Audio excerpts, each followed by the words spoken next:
Episode 12 आकाश की ज्वाला the flame of the sky. Arjun mystical मंदिर के किनारे खड़ा था। उसके शरीर पर तेज परीक्षा की रेजिडुअल गर्मी महसूस हो रही थी। उसका शरीर थका हुआ था, हर एक मांसपेशी जलने जैसी स्थिति में थी, लेकिन उसकी आत्मा अग्नियस्त्र की शक्ति से जल रही थी। अग्नि के भस्म से वह उभरा था, लेकिन उसे ये आभास था कि असली चुनौती अब शुरू होने वाली था। बाबा अघोरथ, जो छायाओं में से परीक्षा देख रहे थे, अब आगे बढ़े। उनकी उपस्थिति भारी थी, आंखें ज्ञान से भरी हुई। जब उन्होंने बोला तो आवाज में गहराई और गंभीरता थी। अर्जुन, बाबा अघोरथ ने कहा, तुमने अग्नि की लपटों को पार किया है, लेकिन याद रखना, एक योद्धा की असली परीक्षा आग की तपिश नहीं होती, वह है जो आग खत्म होने के बाद बचता है। अग्नियस्त्र तुम्हें शक्ति देगा, लेकिन शक्ति केवल नियंत्रण के साथ मायने रखती है। अगर तुम इसे काबू नहीं कर सकोगे तो यह तुम्हें नष्ट कर देगा। अर्जुन ने सिर झुकाया, लेकिन उसके दिल में संकोच था। उसने अग्नियस्त्र की शक्ति महसूस की थी, लेकिन उसी समय उसमें एक विनाश की लालसा भी थी। उसे इसे काबू में करना था, नहीं तो वह वही बन जाएगा जो वह नष्ट करना चाहता था। बाबा अघोरथ ने आगे कहा, जो ज्वाला तुम लेकर चल रहे हो वह इस संसार की नहीं है। यह एक ऐसी शक्ति है जो कुछ बहुत बड़ी चीज का हिस्सा है। तुम्हें आकाश की ज्वाला को ढूंढना होगा, एक ऐसी शक्ति जो तत्वों को आपस में जोड़ती है। केवल तब तुम सही मायने में तैयार हो पाओगे। आकाश की ज्वाला का नाम सुनते ही अर्जुन के दिल में हलचल मच गई। उसने प्राचीन ग्रंथों में इसके बारे में सुना था, लेकिन उसने कभी नहीं सोचा था कि यह सचमुच अस्तित्व में है। बाबा अघोरथ के शब्द उसकी सोच में गूंजने लगे और वह क्षितिज की ओर देखने लगा, जहां पहली किरण सुबह की लाली से आकाश में घुस रही थी। हम अब चलते हैं, बाबा अघोरथ ने घोषणा की, अर्जुन की सोच को तोड़ते हुए। यात्रा आसान नहीं होगी। आकाश की ज्वाला छुपी हुई है और उसे पाने के लिए तुम्हें कठिन परीक्षाओं से गुजरना होगा। खुद को तैयार कर लो, जो आगे आने वाला है। यात्रा लंबी और कठिन थी। अर्जुन और बाबा अघोरथ घने जंगलों से, उफनती नदियों से और पहाड़ों से होकर गुजर रहे थे, जो आकाश तक पहुंचते थे। रास्ते में बाबा अघोरथ कम बोलते थे, लेकिन उनकी आंखें हमेशा चौकस थीं, जैसे वह किसी गहरे रहस्य को खोज रहे हों। अंततः कई दिनों की यात्रा के बाद वे एक विशाल पर्वत के तल तक पहुंचे। उसकी छोटी बादलों में छिपी हुई थी और पहाड़ से एक अजीब ऊर्जा बह रही थी। हवा में एक हल्का कंपन था, जैसे यह पर्वत जीवित हो। यहीं पर आकाश की ज्वाला है, बाबा अघोरथ ने कहा। आवाज में श्रद्धा थी। लेकिन ध्यान रखना अर्जुन, यह कोई सामान्य स्थान नहीं है। जो आग तुम ढूंढ रहे हो वह कोई आशीर्वाद नहीं है, यह एक परीक्षा है। केवल वही इस आग को प्राप्त कर सकता है जो इसके योग्य हो। अर्जुन का दिल तेजी से धड़कने लगा। आगे का रास्ता अनिश्चित था, लेकिन उसकी नीयत साफ थी। वह जो भी करेगा वह पीछे मुड़कर नहीं देखेगा। वे पर्वत पर चढ़े और जैसे जैसे वे ऊपर बढ़े, हवा ठंडी होती गई और हवाएं तेज हो गईं। अर्जुन ने महसूस किया कि पहाड़ की हवा में कुछ पुरानी बातों के संकेत थे, जैसे समय की गूंज हो। लेकिन जितना ऊंचा वे चढ़ते गए, उतने ही खतरनाक परीक्षण सामने आते गए। रास्ते में अजीब, पारदर्शी रूपों वाले रक्षकों ने उनका सामना किया, जिनकी आंखें एक रहस्यमय प्रकाश से चमक रही थीं।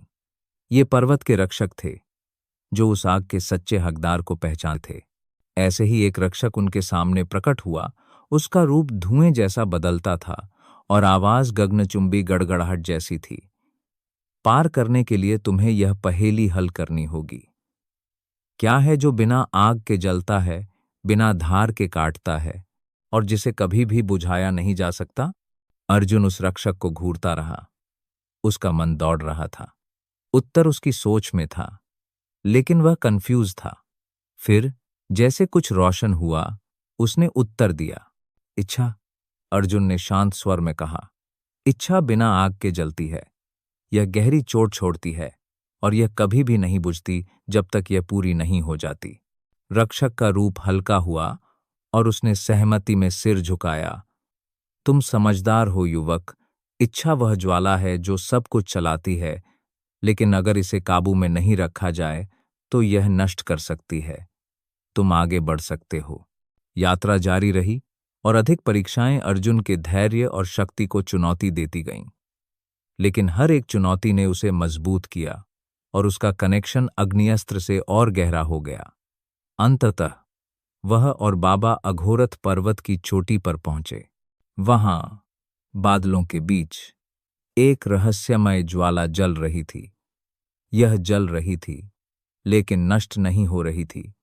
एक शुद्ध ऊर्जा का स्तंभ जो आकाश की ओर चढ़ रहा था। उसकी चारों ओर की हवा चमक रही थी, जैसे शक्ति से भरी हो, और अर्जुन का दिल उस दृश्य से तेज धड़कने लगा। यह है, बाबा अघोरथ ने कहा, और उनकी आवाज में श्रद्धा थी। आकाश की ज्वाला। लेकिन याद रखना, यह बस इसे हासिल करने का सवाल नहीं है। तुम्हें अपनी शक्ति के साथ इसे मिलाना होगा। अर्जुन आगे बढ़ा और उसने अपनी हथेली ज्वाला की ओर बढ़ाई। जैसे ही उसने इसे छुआ, एक अद्वितीय ऊर्जा उसके भीतर समा गई और वह अपने सेंसेस से परे चला गया। अग्नियस्त्र के अंदर की आग ने प्रतिक्रिया की और एक पल के लिए उसे लगा जैसे उसकी आत्मा चीर दी जा रही हो। लेकिन फिर किसी अंदर की शक्ति ने उसे शांत किया। उसने अपनी ऊर्जा को फोकस किया और धीरे धीरे दो ज्वालाएं, एक पृथ्वी की, दूसरी आकाश की, उसके भीतर मिल गईं। कुछ पल के लिए अर्जुन आकाश की ज्वाला के साथ एक हो गया और उस क्षण में उसने अपनी शक्ति का असली रूप समझा। यह सिर्फ नाश का प्रतीक नहीं था, यह संतुलन का प्रतीक था। अग्नियस्त्र, आकाश की ज्वाला और अग्निकर, वंश का हृदय, यह सभी एक बड़े उद्देश्य का हिस्सा थे। जब ज्वाला शांत हो गई, अर्जुन खड़ा था, अब बदल चुका। आकाश की ज्वाला की शक्ति उसके अंदर समा चुकी थी और उसे अग्नियस्त्र पर एक नई समझ और नियंत्रण मिल चुका था। लेकिन साथ ही उसे अब शांति का अनुभव हो रहा था, एक आंतरिक संतुलन जो उसकी जिम्मेदारी की गहरी समझ को दर्शाता था।